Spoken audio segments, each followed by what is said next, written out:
you doing, buddy? I'm I'm doing good. I you just saved me from the middle of yard work in the hot sun. You can pay me later, my friend. Okay, I buy breakfast next time. That sounds good to me. Sounds good to me. There's my daughter, Chantel. Hi, Chantel. Hello, can you hear me? Yeah. I don't Yeah. know what I'm doing here, Chantel, so. you must look like your mom because you're beautiful. Thank you. I Yeah. feel like I look just like Dad, though. That's what I was gonna say. I looked at you and I thought, oh my gosh, there's Keith. What do you think of that, Arnie? Yeah. Oh, I don't know. Yeah. Lanae is smarter than I am, so She is a good-looking kid, but she probably does get it from her That'll mom. be my mostly. research project. Hi, Alyssa. How are you? I'm I don't doing think it's good. Yeah. Good.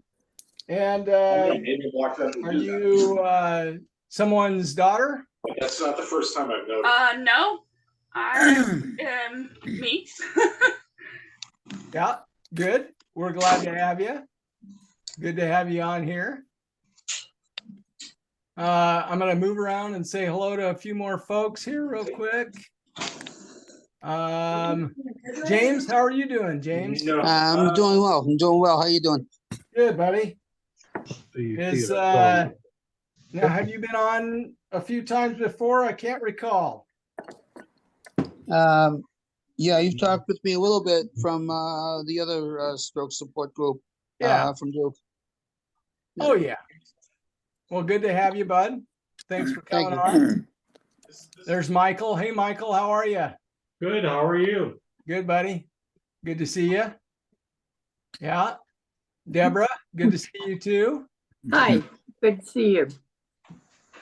Bill, how are you doing? I'm good. Good, good, good. And you're going to have to accept my apologies. The stroke thing, the iPad, it says iPad. Do you see? I'm going to come back to you. Well, I figured it out, but it does say iPad. I'm Michelle, and I've been here before, but my 90-year-old mother fell back in December and broke ribs. And so since then to now, we almost lost her. But tons of stuff have happened and kept me away from meetings. And so now I'm back. Well, we're glad to have you back, Michelle, and we hope the best. Thank you. Mom. Thank you so much. She's doing very well. So thank you so much. Good. I'm glad. Ralph Cortez, how you doing, buddy? I'm doing fabulous. Good. Good to have you on here. As always. There's Chase. Hey, Chase Irwin. How are you doing, buddy? Good. So far, so good. Nice Good. nice to see everyone. And if you don't know, Michael is my dad, Michael Right. O. Very, very good. And I was going to put that together. I was also going to tell you that, like they've all said to me, you look much more handsome than your dad. So You know what? Even his own dad agrees with that statement.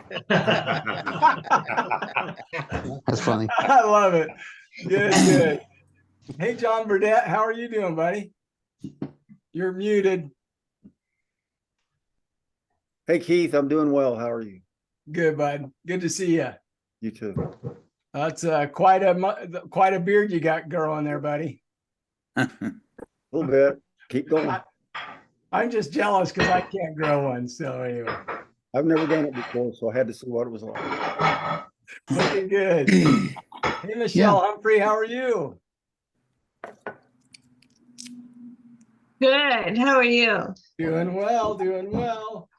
Terry, Oh, remind me of your boy's name again. Walter. can you, Walter. nothing happened. I was just How are gonna you ask doing, a question. Walter? Can you hear them on the other end? Okay. Can you hear them okay? Doing good. Good, good. I can't tell who that is. And so anyway, good to see you, Walter. Yep. Good to see you too. Okay. It says Larry Becker. Oh, yes, that's me, Beth. I knew it was you, Beth. I'm using my husband's phone. I'm good, thanks. Good. Good to have you on here. Diane, how are you? I'm glad everybody else is doing good, but glad to be here. Well, good. Well, we can see how you're doing here pretty quick. I hope you're hanging in there. That's it. Yeah, good. Karen and Jock, how are you guys? Good, Hey. thank you. Good. James, Yes, how sir. do you pronounce your last name, bud? Jingosian, Jingosian. Jingosian. Wow, where are you from, James? Boston. Nice. Yeah. Appreciate you coming on here, man. Oh, thank you. I enjoy these kinds of meetings. Yeah. It's good. Well, we appreciate you being on here. They're uplifting. So Good, they're really good. Today should be a good meeting, so we're looking forward to it. Hey, Good. Joyce Hoffman, how are you? Thank you. Very well, thank you. Oh, Good to see you. Joyce, It's been a so while. good to see you. Thank you very much today. Yeah. And then Juliet? Julia. Julia. D is my last name. Oh. See there, everybody's just getting me today. Yeah. Just throwing me under the bus, everybody. What's going on? That's Well, because at least, Keith, Chantel at is least we're here. not backing back over you. That's because no one put you as a driver, Arnie. I wouldn't do that to you, Keith. I'm teasing you. Well, let's get kicked off here, you guys. So good to see everybody. I'm so happy you guys are all here today. First I wanted to say thank you so much to Gabby. Gabby has been running these meetings for us. And thank you so much, Gabby. Really appreciate your help and the recording of it and all that you do. So appreciate you. What was I going to say? Oh, you got it on record already, I noticed, right, Gabby? Thank you.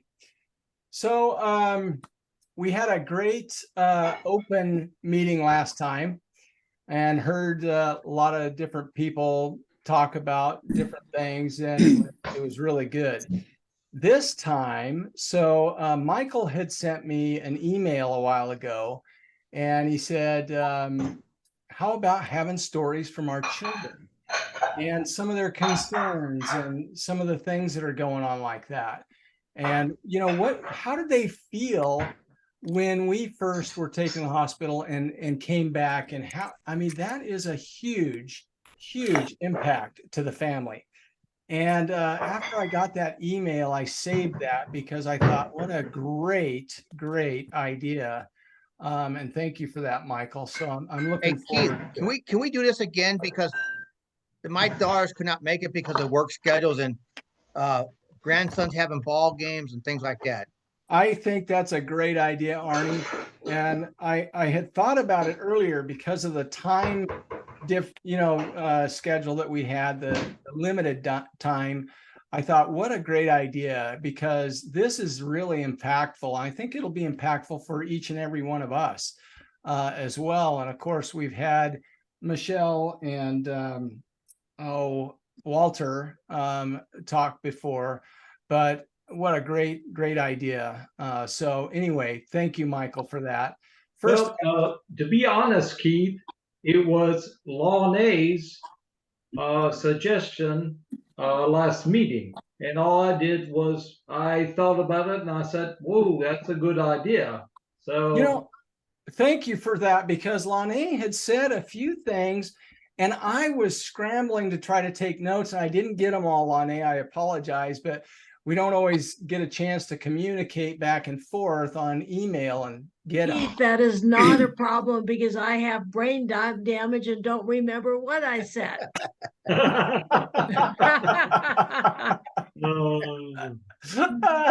That's right. Well, good. Then I can make mistakes and no one will care. So anyway, right.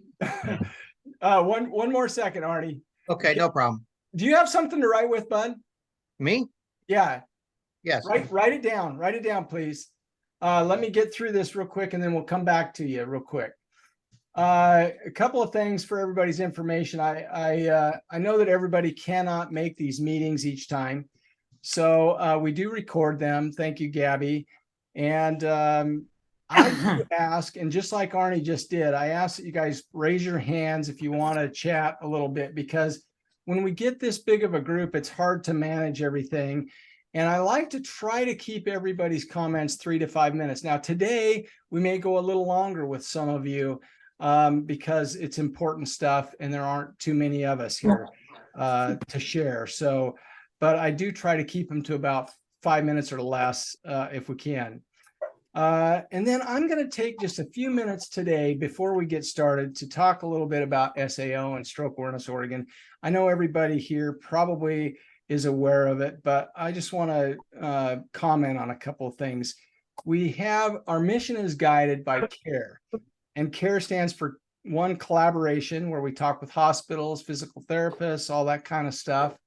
A is awareness, where we do the FAST campaign and we get it out there so people know it's a household word, which is critical for what we're talking about today. Recovery is the third, is the R, and that's where we do all these stroke meetings. We develop resources, support stroke patients and their for the stroke patients and their families. We do these stroke warrior meetings twice a month, every second and fourth Tuesday at 3 p.m. Ralph is running a men's group, and every Thursday of the month. Is that right, Ralph? Yeah, every third Wednesday of each month. No, second Wednesday is Zoom, third Wednesday is in person at Abby's in Brent. Okay, second Wednesday is the Zoom one though, and we're not sure how long the in-person one's going to run. We've been doing some research on that, but at any rate, the second Wednesday, right, Ralph? Yes, tomorrow. Is a Zoom. Okay. Then we do a younger stroke survivor group at 6 p.m. on every third Thursday, and that is Alicia, and she runs those. And then the last thing is education in the CARE module. And it's just to educate families and businesses on the key elements of stroke.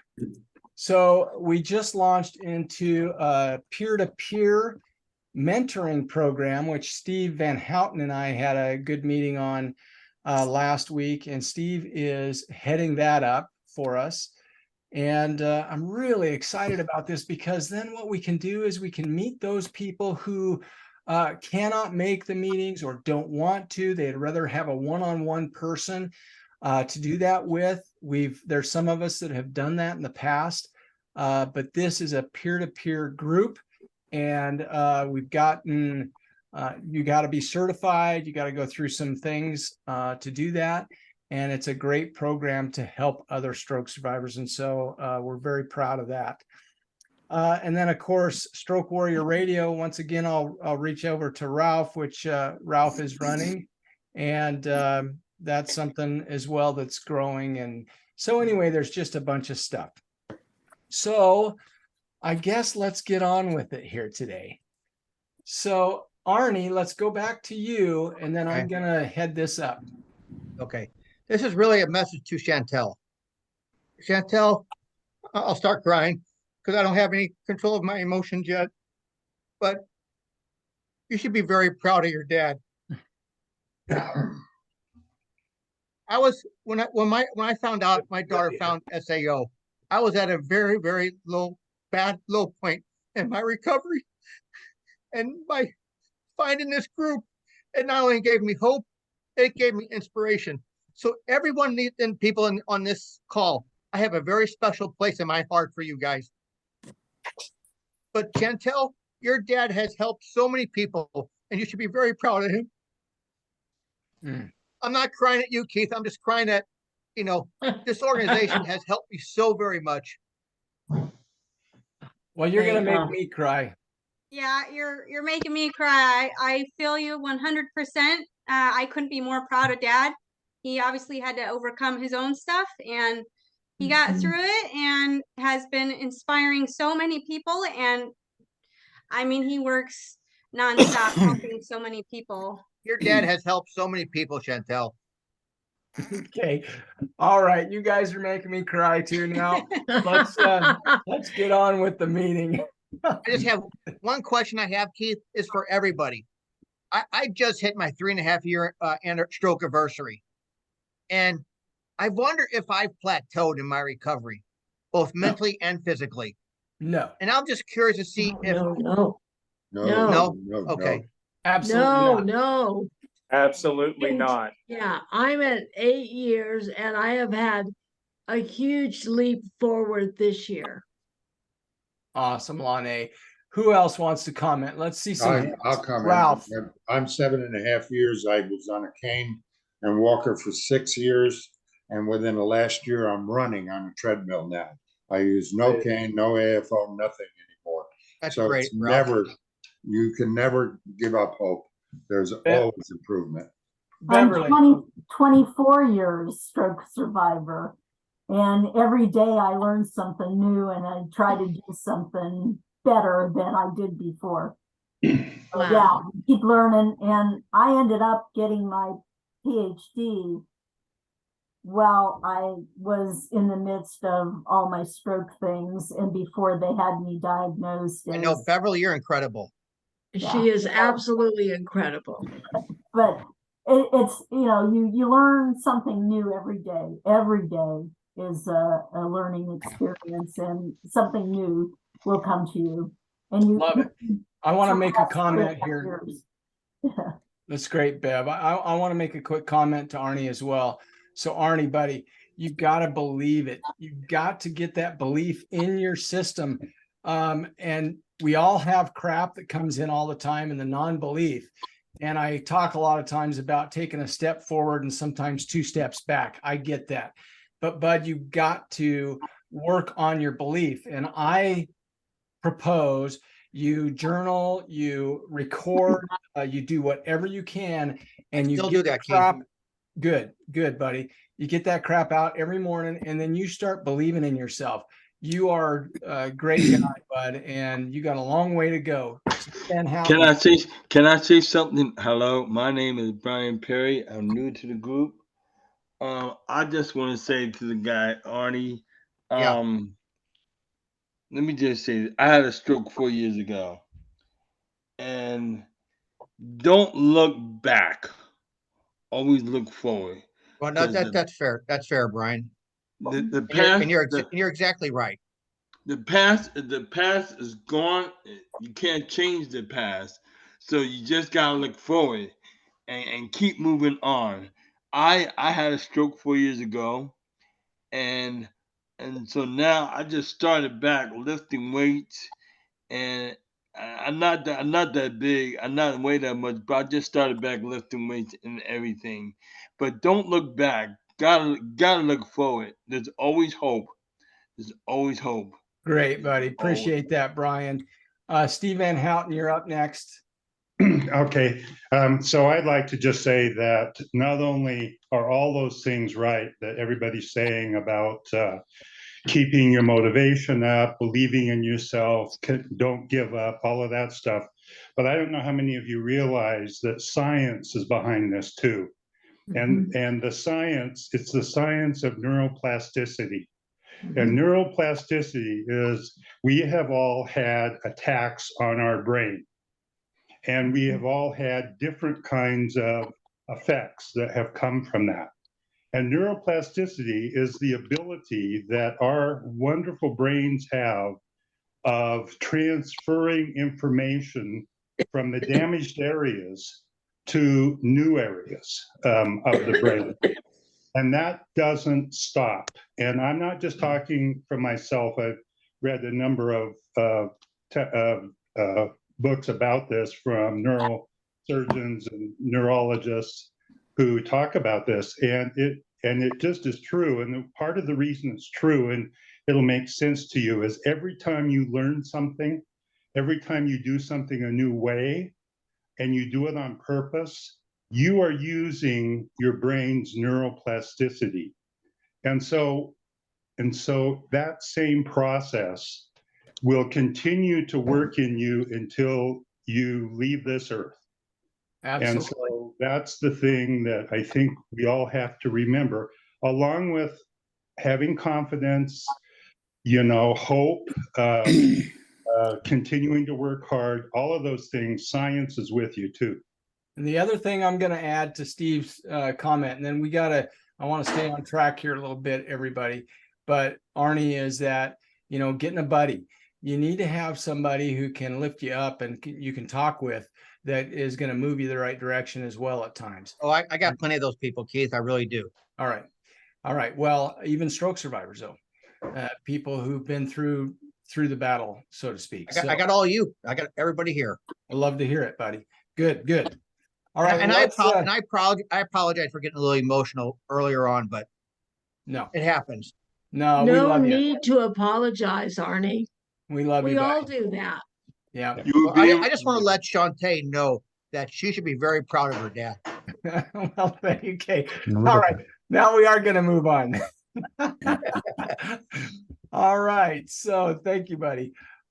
So I was contacted by Michael, like I said, a couple weeks ago, and he thought it'd be a great idea. So he had proposed to me, well, let's listen to some of what our kids have to say.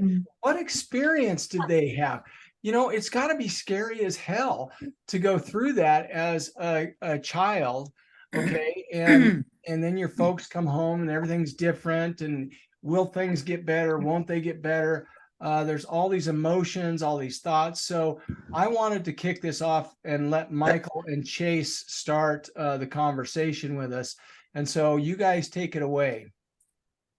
Well, I'll preference the conversation with, when I had my stroke, Chase was there, in 5-10 minutes, I guess. But we never, ever talked about the emotions that we had when I was in the hospital. So really what you're hearing today is new to me too. I mean, he was there, but we never talked about what was going on, what was happening. Could this happen? Could that happen? I mean, we never breathed a word of a conversation. At least if we did, Chase, I don't remember it. Yeah, I would agree with that. That we don't talk about it very often. I don't know if it's it's probably not therapeutic not to talk about it. So I'm glad you asked me to come on. I'm happy to share my experience. I think it's less about me, and certainly it's all about you as stroke survivors, and you all are the ones that have courage, and you've had to make tough decisions every day. And to the other comment about having to look forward and not looking backwards, I can tell you, for me, and my dad would agree with this, I don't have near the optimism that my dad has. It's just not in my DNA. I know it's a state of mind, but I'm sort of like the eternal pessimist. I'm the complete opposite of my dad. Unfortunately, he's been an inspiration to me. He's been an inspiration to a lot of other people as well.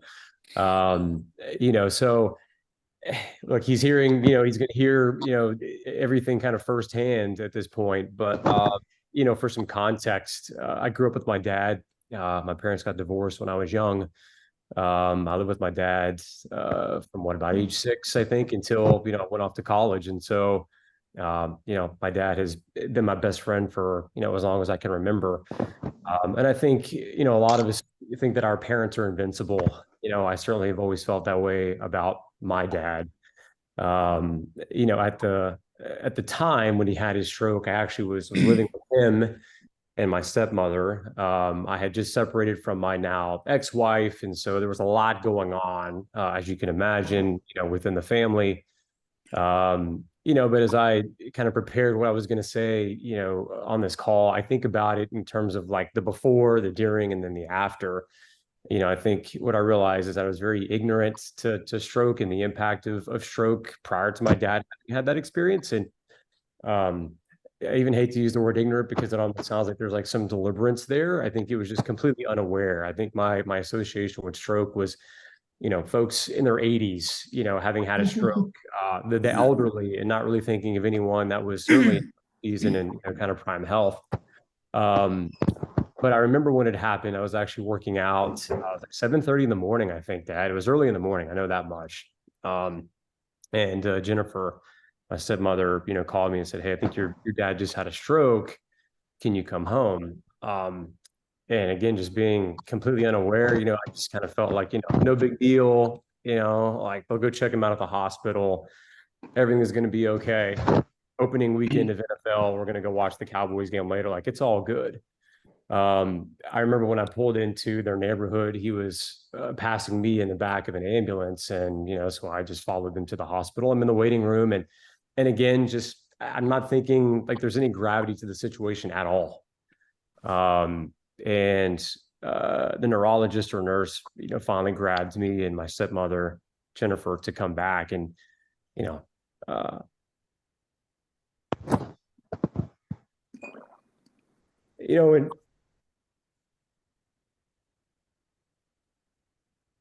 it's hard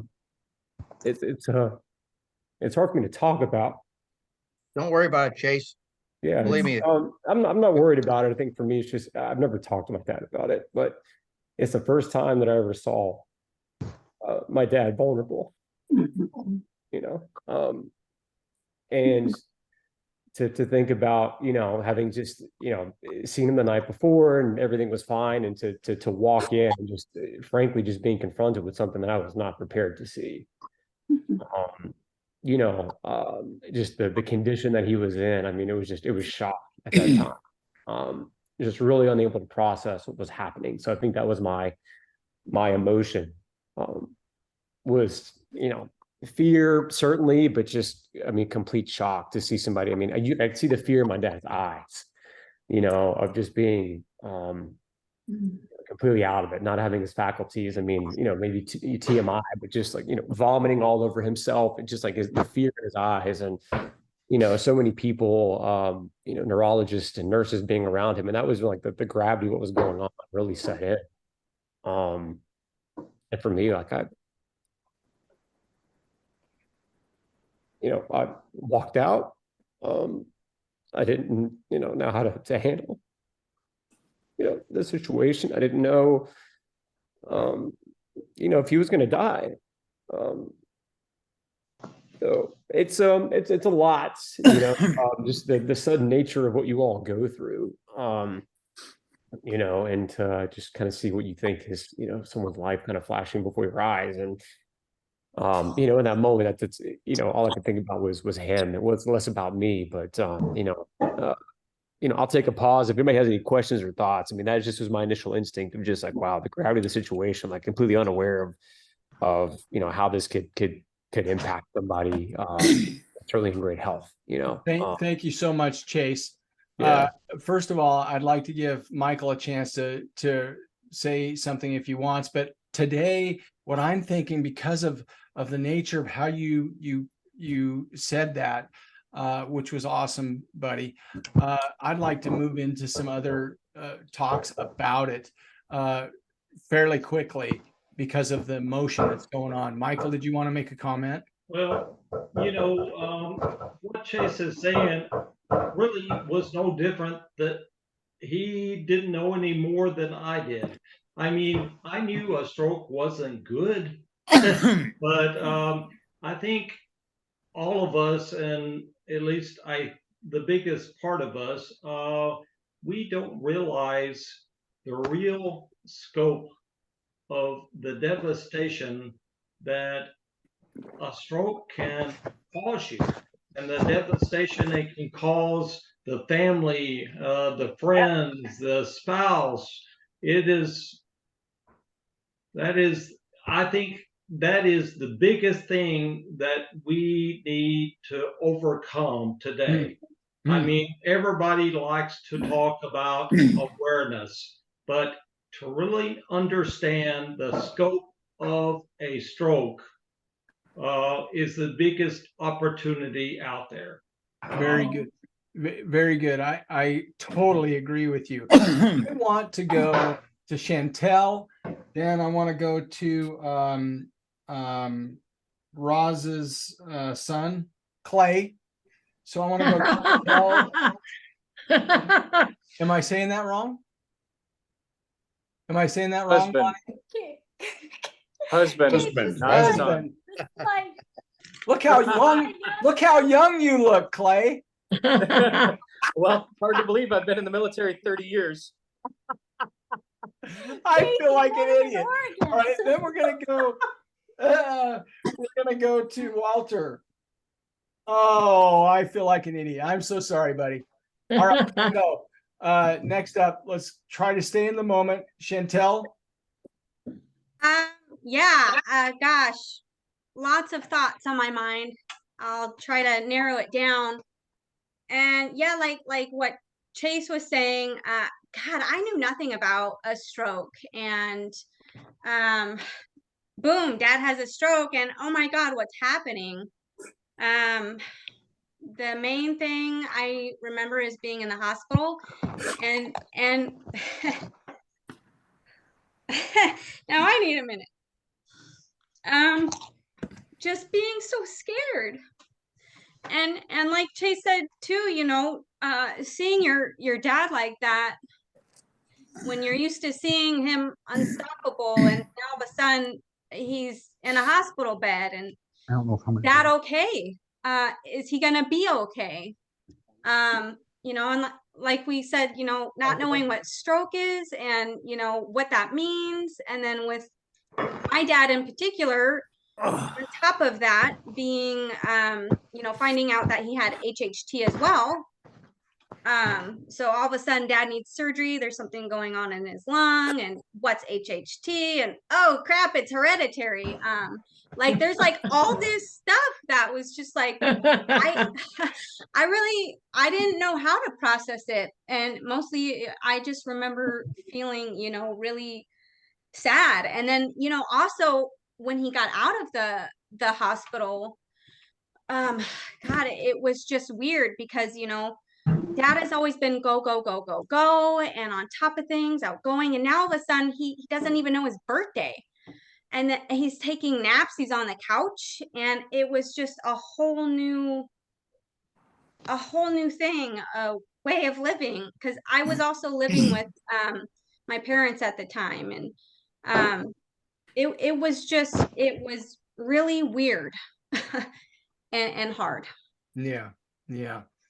Well, appreciate that. I want to continue on. So, Walter, buddy, do you want to make some comments about how it affected you? Of course, I don't remember how long ago was it? You were just a baby, weren't you, bud? Yeah, I was like 2 when it happened, so I don't really remember when it happened, but I just remember like growing up with it. So Yeah. I remember it as like normal, and I remember when I was like young, like sometimes I would be like, why is this happening, or why is that happening? But I wouldn't really like question it. I would just like go along with it because that would be seen as like normal, you know. Sometimes I would like see other kids' moms like driving and stuff, but I was like, oh, that's okay.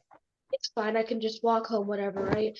So sometimes like my dad would be able to like bring me to like other friends' houses. I could just walk over once in a while. So it didn't really like affect me in a bad way. And I think my parents did a good job of trying to give me the most normal childhood they could with the situation, and I applaud them for that. And they did like a really good, but that's all I really have to say. Well, that's apparent, Walter. That is Terry? way apparent. That is on my And screen. so, go ahead, and gosh darn it, I'm sorry, Michelle's husband. I should know your name. I Hi, I'm apologize. John. Is that on my screen? What was it? John. John, why Yep. don't you comment for a few minutes, would you, about that whole situation? And here you have a little 2-year-old, and you know, give us your point of view on that for a minute, would you? It was everything. I mean, I'm speaking to everyone who knows. I'm not telling anyone they don't already know, but everything happened very, very, very fast, where we lost the second child at the same time. We're trying to not lose the mom of my 2-year-old in a 48-hour window. And you don't have time to mourn what you lost. You have to go right into save what you still have. And you just, it's just a day by day, protect what you have, and don't let it get worse. And then you blink and a year's gone by. And it's been 10 years and I still feel like I'm making it up as I go along day by day. Yeah, that's a great point. And I want to move up to Roz's husband, Clay, for a moment. And I want your perspective as well. And then we're going to open this up. We're going to have some conversation about this. Go ahead, Clay. Yeah, it was a really difficult because at the time I was 200 miles away at an Air Force base. And so my challenge was to manage my military commitment and Raza's care. So a lot of my reaction was purely on my many years of military training, just stay focused on getting the mission done. Just survive and handle the worst of the scenario.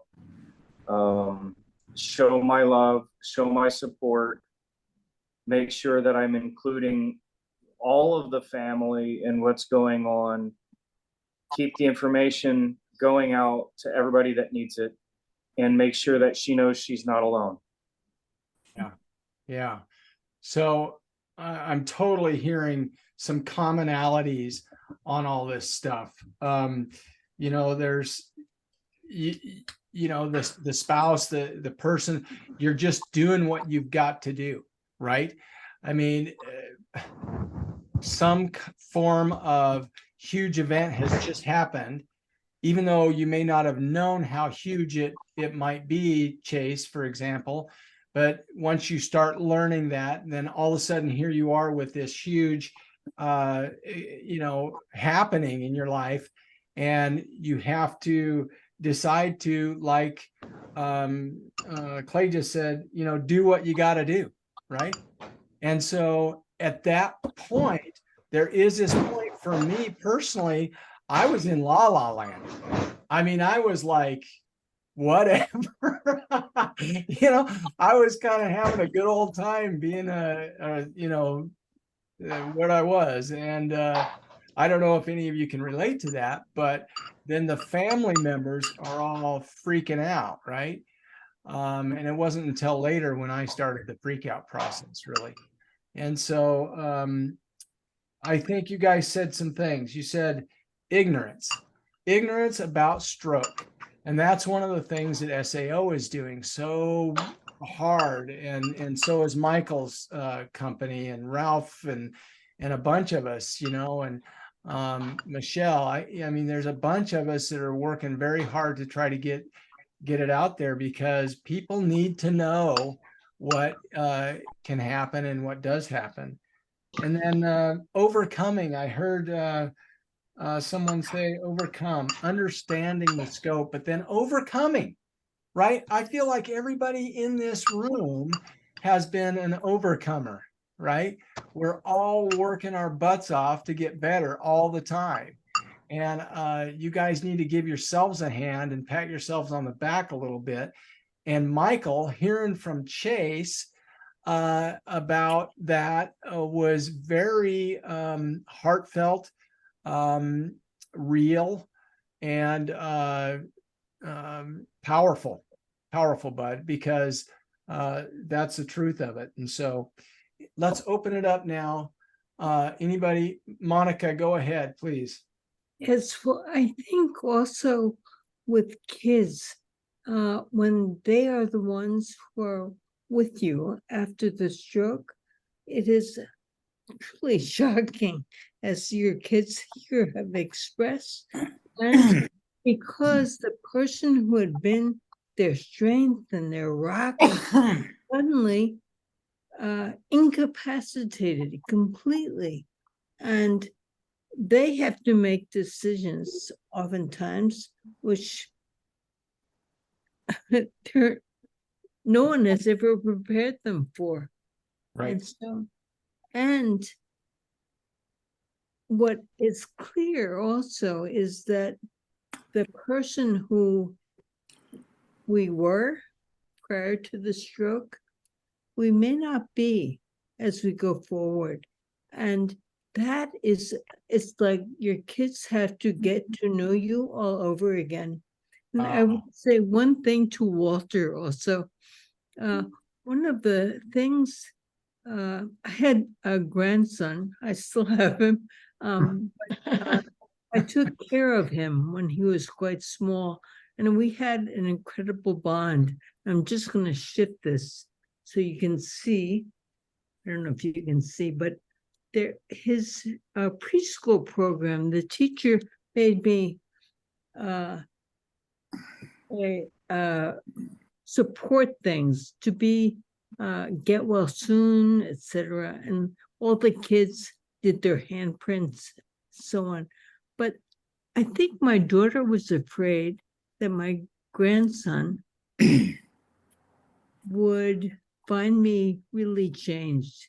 But Walter, what was so wonderful is that when you're little, you know the heart of someone.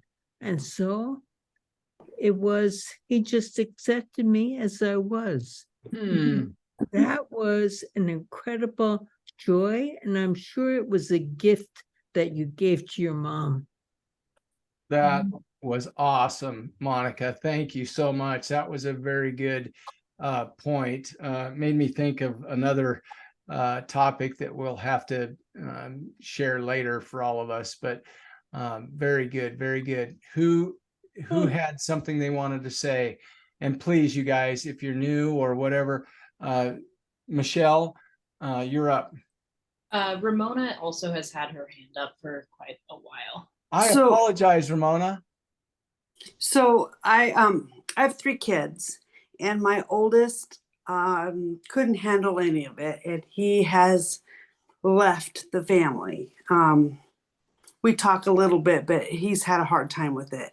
My second son was away in the Army, and my daughter was in her first year of college. We didn't tell either of them until the end of their school/work week. And boy, did we get it for that. But and a bunch of other stuff has happened. My 5 years will be here October 9th. And we've learned to embrace the funny. My husband was the last man standing, literally, because so much stuff was going on. But my daughter was home from college, and she was looking for something to eat. And I looked at her and I said, well, I was annoyed with her. I said, there is chicken in the floor. Well, we have a bottom drawer freezer. So I meant that they were it was in the bottom drawer freezer, but it came out as in the floor. And so we've really learned to embrace those funny things. And then the other thing that really happened, and this goes back to what Arnie opened up with, I had a friend who challenged me to come up with a strong word one year. And then the next year she says, okay, now what's your word? And then the next year, okay, now what is your word? And then I got a water bottle, and this is it right here. And on this front side, it says warrior because of this group. But then on the back side, I incorporated my 3 words. My 3 words were courage, faith, and brave. And on my bottle, I had engraved, be brave, have faith, and step out in courage. And every day, something that our family does is we all take our dose of vitamin G. We name everything that we are grateful for on that day. And that has gotten us through a bunch. Oh my gosh. That's awesome, incredible, Michelle. Thank you. It has gotten me through 5 years. Thank Definitely. you so much. That's awesome. We may steal your warrior cup design. Well, that's fine. And I encourage everybody to come up with their strong words that they can really grasp onto and just grab it every time they're feeling down or blue or frustrated or what have you, because it really does help. Man, great job. That was a great comment, Michelle. Thank you so much. Ramona, you're up.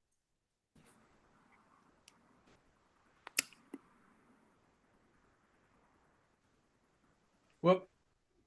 Still on mute. There you go. Okay.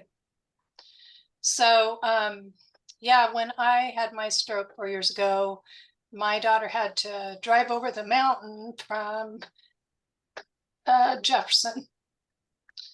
So that was, you know, a long way for her to come. I worry, you know, I remember worrying about, you know, her getting there safely.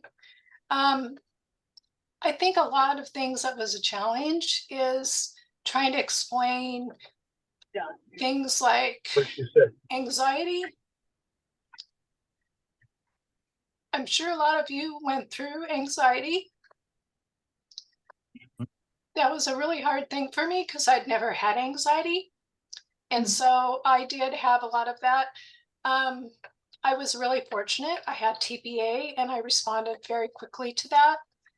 But, you know it was really hard on my kids.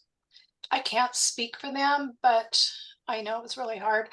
But before I go any further, I want to introduce Alyssa. She's new to our group and really glad to see her here.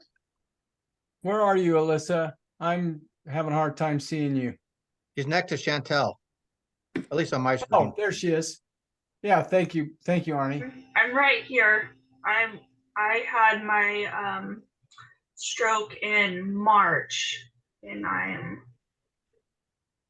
well on the train of knowing what it's like from a younger perspective, because I'm 34. I consider that young. And I had my mom come, like, be the one responding and, freaking out about everything and not knowing what to do, instead of my child, because I don't have any, and so that was really weird for us, like, because they aren't in the same state. But my husband's mom came up and showed us, like, it'll be okay, everything's gonna be fine, and she was just a really big rock for us. So Well, Alyssa, we'll probably have you tell your story coming up, and please don't be frightened by that or anything. It's just we like to share our story because it gives hope to everybody. And we so appreciate you coming on here. And I don't know if you were invited or not. Where do you live? I live in, well, I consider it Northern Oregon, but Corvallis, Philomath area. Okay. Yeah. And Ramona invited me. Yeah. Yeah. Well, thanks for showing up, and Ramona, good job on inviting her. And, we're here to help encourage and show you, because a lot of us went through some pretty, as you heard, right? Some pretty severe stuff, and you're going to get better. You've got to know it. Okay. Kind of like we talked about, and then you've got to work on it. Okay. You got to work after it, Alyssa, and you're going to get better, and things are going to be good for you. Okay. And listen, I know I've seen you crying a little bit, and I've seen everybody, and you know what? Having a stroke, I cried my eyes out for months. I could not control it. One time I was in front of all my business partners, and, we were all sitting around having a conversation, and tears were just flowing down my face. So listen, you're getting better. Okay. I'm going to challenge you to get a journal and do something so that you can take notes and make sure that you can look at your progress as you go. Okay. Because you are going to get better, honey. Okay. Hey, Alyssa, one of the things my daughters told me that had a huge impact, as far as your recovery goes, don't look at what you did yesterday. Compare yourself to where you were last year or 6 months ago. Then you'll really see, I have come a long way. Yeah. Yeah. May I say something to Alyssa? And before I go on, I was invited by Michael on this call, and thank you very much, Michael, for inviting me. Yes. Alyssa, I have to say this. Go through every day like you're still here. You're still here, and fight with all your might. You're hope, you're young, you're still here. That's all I can say. Is you're still here, and dream. Don't dream small. Dream big. I love it. Don't There you dream go, Brian. small, because you dream small, it closes the door. You know how they say think out of the box, but I don't think out of the box, because you think out of the box, the square is gonna burst. So I think so. You use a circle because a circle can move in all different types of shape. So dream big. You're still here. You're still here. That's all I want to say. Thank you. That was a good one, Thank you. Brian. I appreciate that. I like the circle analogy. Michael, I could see you. I'll give everybody a lighter note, and he may be somewhere in the background with Chase, but my grandson, Coven, he was 13 months old, and he would come around and he'd see me laid up in the bed in the hospital, in the bed afterwards. He would pat me on the foot and he'd say, "It'll be okay." And of course, he doesn't remember that, but I mean, here was a 13-month-old child that knew I was hurt, and he didn't play rough with me until probably a year later or more. But kids, how instinctive they are is amazing. Oh, that was a great comment. Oh, there he is. Instinction. That's a great one. Ralph, go ahead. Early on, I didn't realize how much it affected my daughter because I was so self-involved in what the hell my life was going to be like.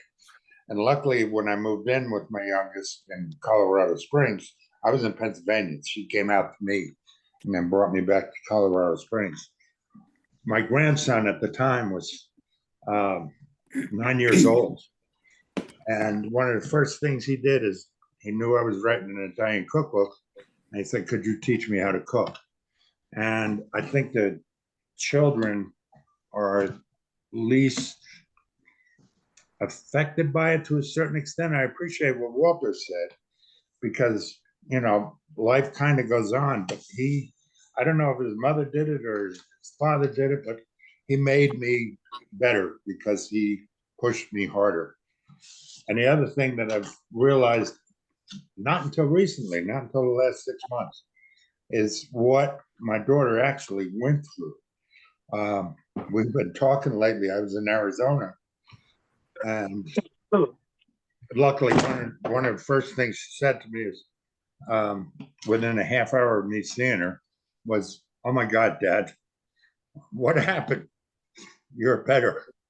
You're a new person. Everything's so much better. I was so scared back then. I didn't think you were going to make it through, and I didn't know you'd be the man you were again, and you're even better now." Oh my gosh. That's fantastic, Ralph.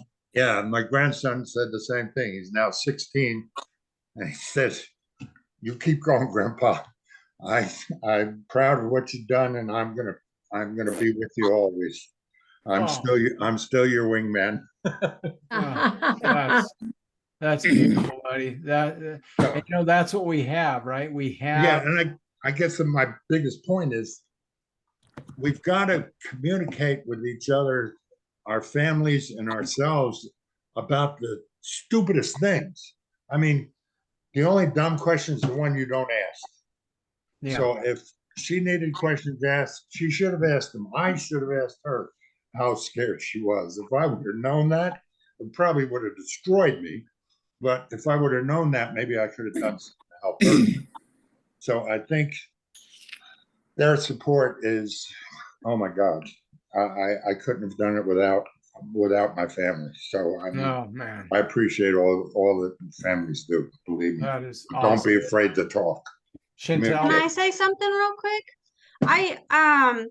you know, I feel like, you know, obviously the stroke brings a lot of negatives, and, you know, I can't say a whole lot because I didn't experience it myself, but, you know, looking on the positive side, I feel like, well, we've always been, you know, a close family, but I feel like it's really brought us more together. Exactly. And that's definitely more of a priority now. Good comment. Yeah, for sure. Yep. You guys, I'm so appreciative of all of you. I can't thank you all enough. I'm gonna go through kind of the end here. We got about 5 minutes, so I'm gonna share a few more things real quick just to button this up. First of all, I want to commend Lanae, Michael, you guys for coming up with this idea and getting us started down it. And we'll do it again. I promise you, Arnie, because this is good stuff. And there wasn't very much time for everybody. Yeah. And I get that. I would love for my family to hear some of this stuff. Absolutely. Yeah. Well, know that there's a recording as well, but Yeah. I still want them on too, buddy. So It shows that they're not alone either. Exactly. And we'll be sharing this with everybody. You know, just so you guys know, we put this out I put it on my own Zoom link, and we put it out on other people's. And Gabby, I don't know if you know, but for my Zoom link, I had over 60 something views on the last one. So I'm telling you, we're reaching some people, and we're making a difference in the world. And that is huge, important. And I want you all of you to give yourselves credit for that, please, because it's a big, big deal.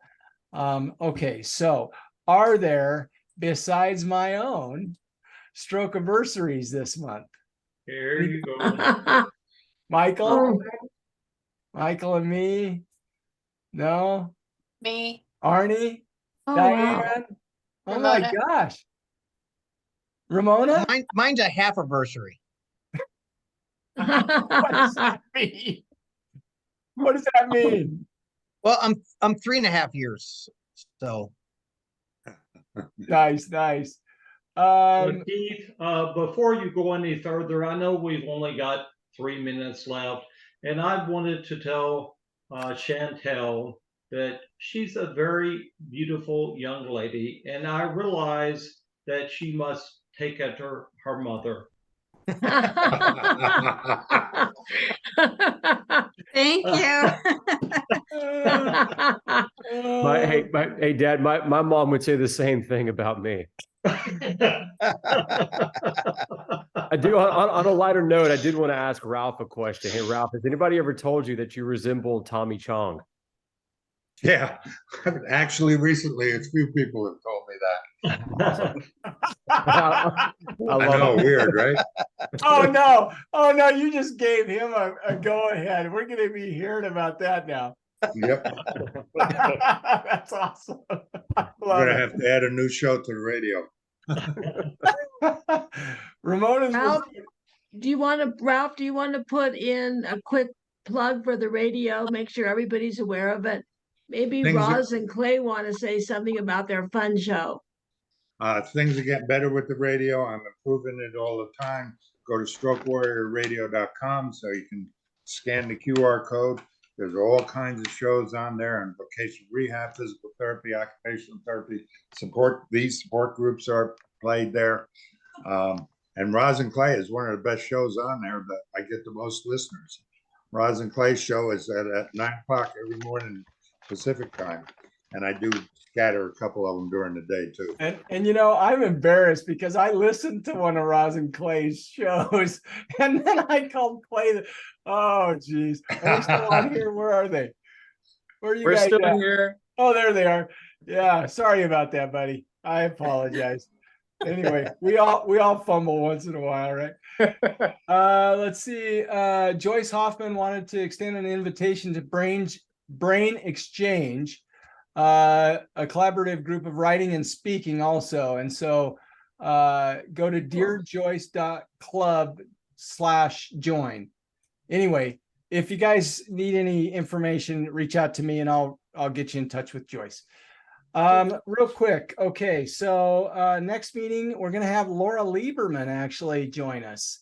Who is, yeah, the stroke and telestroke program manager up in Olympia. So she's gonna come out. She's got some ideas on some new, not ideas, they're new things that are coming out. She wants to share, and I invited her to come on. So you know, go to strokeawarenessoregon.org if you can. Help support Stroke Awareness Oregon. We would love that. If it's $5 a month or whatever you can do, if you can. We're doing so much good stuff out there. And so we're proud of that. Listen, thank you guys, each and every one of you, so much. Thank you all. Yeah, appreciate you guys, all of you. So have a fantastic day. And thanks again. And we'll see you in a couple of weeks. Okay. Thank Thanks you. again. Thank you. Bye-bye, guys. Bye. Bye. Bye, everyone. Bye. Everybody have a good day. Bye. Have a Bye. good one.